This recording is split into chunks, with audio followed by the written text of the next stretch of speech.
वो भी रोमांटिक तो है लेकिन मर्यादा है उसमें। कैसे कैसी मर्यादा है? लाले लाले होठ बापे बरसे ललैया गोकी रस चुवेला। लाले लाले होठ बापे बरसे ललैया गोकी रस चुवेला। जैसे अमवा का मुझे रस चुवेला गोकी रस चुवेला। जैसे अमवा का मुझे रस चुवेला गोकी रस चुवेला। क्या लाले लाले होठ बापे लाले लाले होठ बापे बरसे ललैया गोकी रस चुवेला।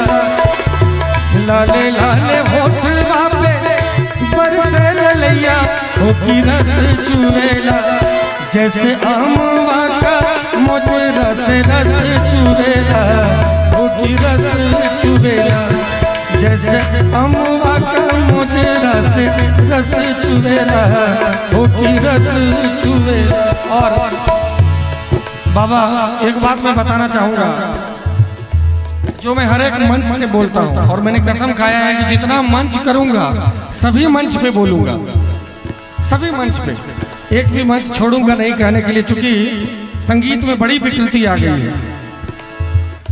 जी जी अब देखिए मैं कहना चाहूँगा आपको दावे के साथ, तो गारंटी के साथ, कि दुनिया का पहला गजल गायक मैं हूँ जिसने जन्म से लेकर आज तक पान बीड़ी गुटखा मुर्गा मछली दारू शराब भांग गांजा चरस अफीम का सेवन नहीं किए कभी। और हमारी पूरी टीम भी ऐसी ही है। हम लोग जन्म से वैष्णव है। और हमारा मानना है पंडित जी कि जब हम एक गायक हैं हम लोग सरस्वती के साधक हैं। हमारा मानना है पर्सनली, अब बाकी हम लोग सरस्वती के साधक हैं। सरस्वती माँ है, वैष्णवी है। जब हम लोग वैष्णवी के साधक हैं तो मुर्गा दारू कहाँ से आ गया बीच बीच?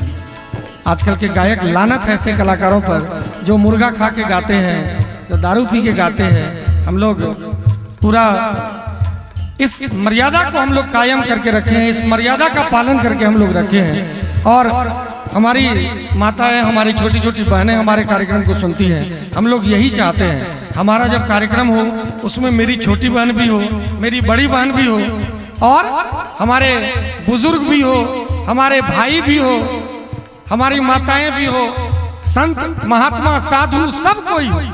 एक कार्यक्रम में जब हम अपनी बेटी के साथ, अपनी माँ के साथ बैठ के सुनते हैं तो मुझे लगता है हकीकत में संगीत वही है। देखिए हमारी बहनें वहाँ खड़ी हैं, सब कोई आनंद ले रही है। कोई अमर्यादित शब्द का प्रयोग इस मंच से नहीं होता है, तभी तो ये लोग यहाँ की खड़े हैं और संगीत का आनंद ले रहे हैं। आइए कहना चाहूँगा कि हमारे बाबा के, जो बाबा आगे बैठे हुए, इनके ज़माने का दो चार गीत मैं सुनाना चाहूँगा। उस समय मोहब्बत का इजहार कैसे किया जाता है, कि कैसे किया जाता था। 100 साल पहले मुझे तुमसे प्यार था, मुझे तुमसे प्यार था, आज भी है और कल भी लगेगा। सदियों से तुमसे मिलने, सदियों से तुमसे मिलने, जिया बेकरार था, जिया बेकरार था, आज भी है कल भी लगेगा। 100 साल पहले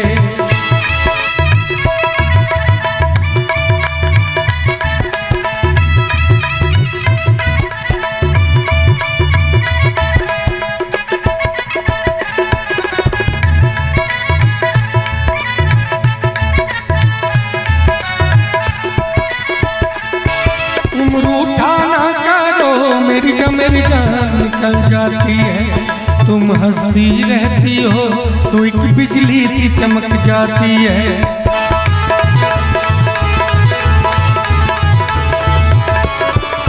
देखिए बीवी कैसी भी हो, अगर घर में खुश है, हंसती रहती है, आनंद में रहती है, तो पति जब बाहर निकलता है कमाने के लिए तो पूरा मजे के साथ कमाता है, पूरे आनंद के साथ जाता है बाहर। अगर घर में बीवी रूठ जाए तो लक्ष्मी रूठ जाती है।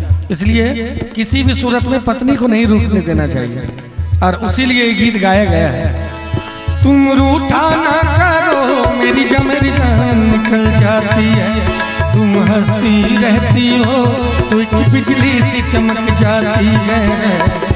मुझे जीते जियो दिलबर, मुझे जीते जियो दिलबर। तेरा तलबगार था, तेरा तलबगार था, आज भी है और कल भी रहेगा, 100 साल पहले।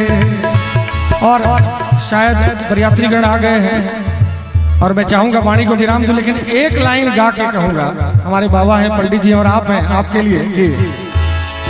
बेदर्दी तेरे प्यार ने दीवाना कर दिया, बेदर्दी तेरे प्यार ने दीवाना कर दिया, मुझे दीवाना कर दिया। बड़ा ही सुंदर एक मैथिली वैवाहिक गीत मैं सुनाना चाहूंगा।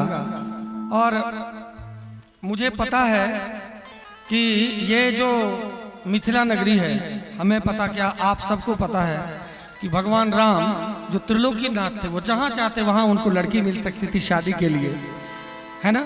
वहाँ उनको पत्नी मिल सकती थी, सब कुछ मिल सकता था, पूरा साम्राज्य उन्हीं का था। लेकिन ऐसा क्या था जो हमारे मिथिला धाम को ही उन्होंने चुना। वो मर्यादा पुरुषोत्तम थे, उन्होंने मिथिला में ही आके सर झुकाया। हर एक कलाकार करते हैं और मैं भी कहना चाहता हूँ कि एक हम ही लोग हैं जो राम जी को भी गरिया सकते हैं, है कि नहीं। मुझे कोई पूछता है पंडित जी, मुझे कोई पूछता है, ऐसे तो मेरा घर भागलपुर जिला है और भागलपुर तक तिरहुत क्षेत्र ही आता है, मिथिला ही आता है, लेकिन मेरा नानी गांव मधुबनी है और रहता दिल्ली में हूँ। मुझे कोई इंटरव्यू में कोई पत्रकार महोदय या जो भी कोई पूछते हैं कि धीरज भाई आपके लिए सबसे गौरव का विषय क्या है, तो मैं कहता हूँ मेरे लिए सबसे गौरव का विषय है कि मेरी माँ मिथिलानी थी, मेरी माँ मिथिला से थी और मिथिला में मेरा जड़ है, जहाँ पर मैया सीता थी। मैं मैया सीता मेरी मौसी लगती है, ये तो अकाट्य सत्य है ना कि मैया सीता मेरी मौसी लगती है और माँ नहीं है। 12 साल की उम्र में माँ नहीं रही, 12-13 में मम्मी पापा सब खत्म हुए, लेकिन मुझे लगता है वही जगत जननी, वही मौसी ने मेरा लालन पालन किया, जिसके बदौलत मैं भी आपके बीच में हूँ। तो मिथिला का बड़ा उपकार मेरे ऊपर है जी। एक उपहार भी आया है, क्या बात है। देखिए मैं भी, ये देखिए ये पूरे परिवार वैष्णव है। देखिए ये एक जोरदार ताली बजनी चाहिए। मैं बहुत बहुत धन्यवाद देना चाहूंगा जी सर, मनोज जी, ये मनोज शर्मा जी साउंड सर्विस कहाँ है, जय हो, बहुत बहुत धन्यवाद भैया। साउंड सर्विस इनका है, मनोज भैया का। कभी मौका मिलेगा तो आपके साथ भी हम लोग आनंद लेंगे और मनोज भैया के लिए जोरदार ताली बजनी चाहिए।